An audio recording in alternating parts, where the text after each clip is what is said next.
জামাত ইসলামী ইসলামের কথা বলে বুঝেন, কিন্তু আইসাই প্রথম হাতটা কাটে দিবে। তারপরে যদি হাত কাটার ভয় আপনার হয়, তার মানে নিশ্চিত যে আপনার মধ্যে সোরামির অভ্যাস আছে। সোরামির অভ্যাস, নেশাখোরের অভ্যাস, ধর্ষণ করার অভ্যাস আপনার মধ্যে আছে বলে আপনি ইসলামকে ভয় পান।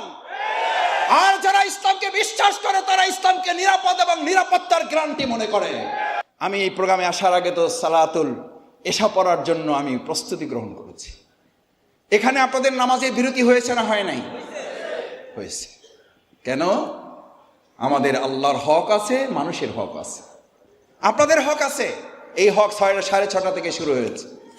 এখানে যদি আল্লাহর হক এই প্রোগ্রামের বাসী, এই প্রোগ্রামের কর্তৃপক্ষ ম্যানেজ না করে, এই ব্যাপারে সচেতন না থাকে, আমি আপনাদের কাছে একটা কথা জিজ্ঞেস করতে চাই ভাইয়েরা, পরিষ্কার বোঝেন, এটার জন্য কোনো মাস্টার ডিগ্রি করা লাগবে না, এটার জন্য মুহাদ্দিস মুফতি হতে হবে না, এটার জন্য আপনাকে সাংবাদিক, বুদ্ধিজীবী, সাহিত্যিক, ইঞ্জিনিয়ার হতে হবে না। যে ব্যক্তি আল্লাহর হক আদায় করে না, সে আপনার হক আদায় করবে, এর গ্যারান্টি কে দেবে? যে আল্লাহর হক মেরে খেতে ভয় করে না আল্লাহকে, সে আপনার হক মেরে খেতে আপনাকে ভয় করবে? এটা পাগলেও বিশ্বাস করে না। আপনি আমি তো দূরের কথা। যে আল্লাহর হক নষ্ট করে, সে আপনার হক নষ্ট করতে এক চুল পরিমাণেও দ্বিধা করবে না। নামাজ সালাত তো দূরের, জানাজার মতো স্পর্শকাতর বিষয়। আমি দাঁড়িয়েছি একসাথে 12 দল 13 দল, অমুক মঞ্চ তমুক মঞ্চ, আলহামদুলিল্লাহ আন্দোলন সংগ্রামের কারণে এক কাতারে দাঁড়াতে হয়েছে, জানাজার কাতারেও দাঁড়াতে হয়েছে। আমি বললাম যে ভাই তাহলে আপনি দাঁড়ান, আমি একটু উজু করে আসি। কয় মাসুদ ভাই তাহলে উজু করতে পারবেন না, এসে জায়গা পাবেন না। আল্লাহ ভালো জানেন যে আদৌ উনি উজু সহ সালাত জানাজা আদায় করেছেন নাকি উজু ছাড়াই চালিয়ে দিয়েছেন। কারণ যে আল্লাহর হক নষ্ট করে, সে আপনার হক নষ্ট করতে দ্বিধা করবে না। আমি অনেক সময় জিজ্ঞেস করি, ভাইয়েরা, সহযোগী ভাইয়েরা, আমার বন্ধুরা, আমার এলাকার সম্মানিত গণ্যমান্য ব্যক্তিবর্গ এসেছেন, আমি অনেকের কাছে বিনয়ের সাথে জিজ্ঞেস করি, ভাইয়েরা, একটা প্রোগ্রামের লক্ষ মানুষ আসে, বিরাট বিরাট নেতা নেতৃবৃন্দ বক্তব্য রাখেন, মুসলিমদের একটা বক্তব্যের মধ্যে 1 ঘন্টা 1.5 ঘন্টা আলোচনা হয়, 2 ঘন্টার প্রোগ্রাম হয়।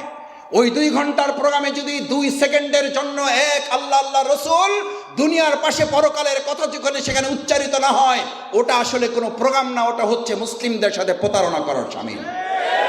কারণ যে আপনাকে পরকালের কথা স্বীকার করে না, পরকালের কথা শুনায় না, পরকালকে স্মরণ করায় না, ওই সকল দুনিয়াদারের সাথে কাল কিয়ামতের দিনে আপনাকে হাসর হবে, ওই গাঁজাখোরের সাথে হাসর হবে, ওই জেনাকারীর সাথে হাসর হবে, ওই ঘুষখোরের সাথে হাসর হবে।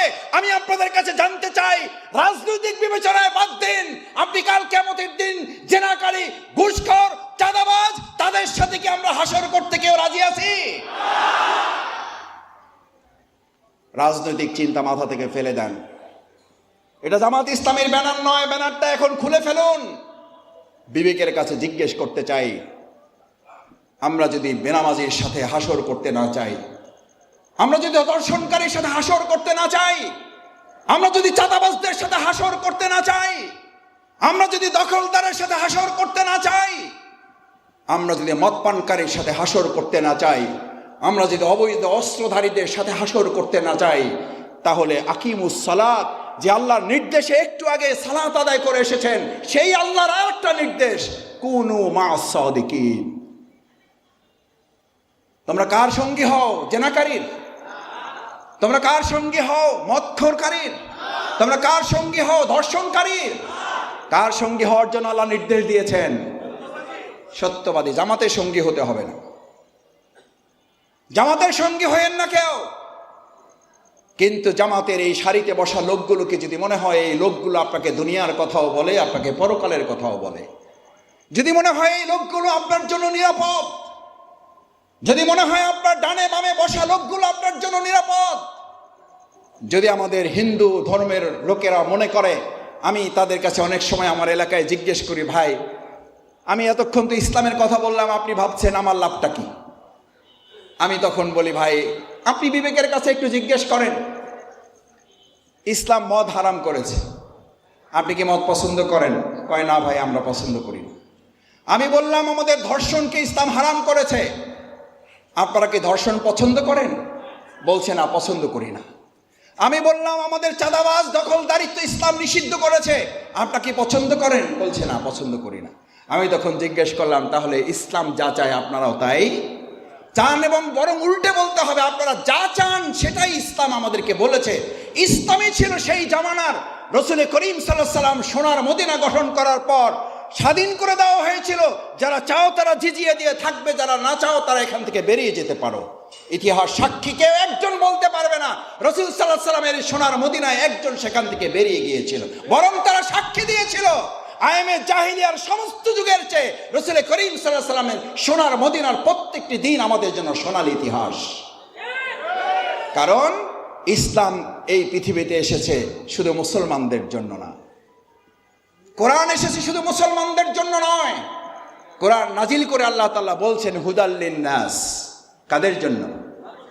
মানুষদের জন্য। সেই মানুষদের মধ্যে আমাদের হিন্দুরা আছে, সেই মানুষদের জন্য ইহুদিরা আছে, সেই মানুষদের মধ্যে খ্রিস্টানরা আছে। সেই ইসলামের কথা বললেই একটা ভয় আপনাদের মধ্যে ধরিয়ে দেয়। আল্লাহর ভয় করে না, ইসলামকে ভয় করে। কি ভয় দেখায়? জামাত ইসলামী ইসলামের কথা বলে, বুঝেন কিন্তু আইসাই প্রথম হাতটা কাইটে দিবে। আরে ভাই, হাত কাটে। এখন যদি পুলিশ আসার কথা কেউ বলে, তো এখান থেকে আপনারা কেউ দৌড়াবেন? কেন দৌড়াবেন না? মনের মধ্যে আপনাদের কোনো কি নাই? ওই যে গ্রামে একটা কথা বলে, চোরের মনে পুলিশ পুলিশ। তারপরে যদি হাত কাটার ভয় আপনার হয়, তার মানে নিশ্চিত যে আপনার মধ্যে চোরামির অভ্যাস আছে। চোরামির অভ্যাস, নেশাখোরের অভ্যাস, ধর্ষণ করার অভ্যাস আপনার মধ্যে আছে বলে আপনি ইসলামকে ভয় পান। আর যারা ইসলামকে বিশ্বাস করে তারা ইসলামকে নিরাপদ এবং নিরাপত্তার গ্যারান্টি মনে করে। এবার আপনাকে সিদ্ধান্ত নিতে হবে, ইসলামকে কি আপনি ভয় পাবেন, নাকি ইসলামকে নিরাপত্তা এবং নিরাপদের একটা গ্যারান্টি হিসাবে এটাকে গ্রহণ করবেন? আমি গ্রামে সাধারণত মানুষের সাথে হাঁটিয়ার জিজ্ঞেস করি, ভাই শান্তি চান? কয় মাসুদ ভাই এটা কী করি, এটা জিগান লাগে। জিগান লাগে বুঝেন তো, একদম গ্রামের কথা আর কি। তো সব ঢাকার মানুষেরা, গ্রামে তো আপনাদেরও আছে, যে মাসুদ ভাই এটা আবার বলা লাগে। আমি বললাম না, তাও জিজ্ঞেস করি, শান্তি চান? কয় অবশ্যই চাই।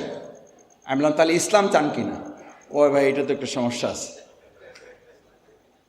আমাদের অবস্থা হইল, দুর্ভাগ্যটা হইল, আমরা শান্তি চাই কিন্তু কি চাই না। অথচ পৃথিবীর নিশ্চিত আজকে থেকে পৃথিবীর সৃষ্টি শুরু থেকে এখন পর্যন্ত এবং পৃথিবী যতদিন থাকবে, প্রিয়নবী মুহাম্মদ রাসূলুল্লাহ সাল্লাল্লাহু আলাইহি ওয়াসাল্লাম হিলফুল ফজল গঠন করে 4 দফা 5 দফা কর্মসূচি ঘোষণা করেছিলেন না করেন নাই? ইতিহাস সাক্ষী, তার সেই 4 দফা কর্মসূচি ধারাবাহিকতা সফলতা পেয়েছে মহাগ্রন্থ আল কোরআনের ওহীর জ্ঞান আসার পরে।